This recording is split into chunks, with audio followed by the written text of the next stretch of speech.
তো রমজান তো অনেক কাছেই চলে এসেছে, শুধু আর কিছুদিন বাকি, তারপর রমাদান স্টার্ট।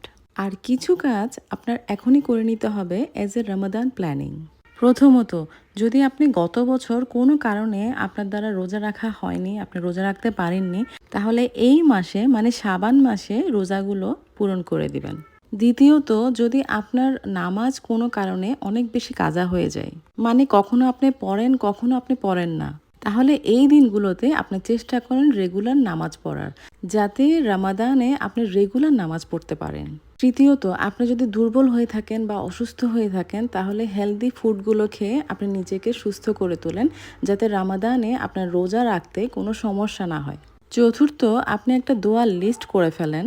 যে দোয়া আপনি রমাদানে পড়বেন, যে দোয়া চাইবেন আল্লাহর কাছ থেকে, সেই দোয়ার একটা লিস্ট করে ফেলেন, কারণ রমজানে তাড়াতাড়ি দোয়া কবুল হয়।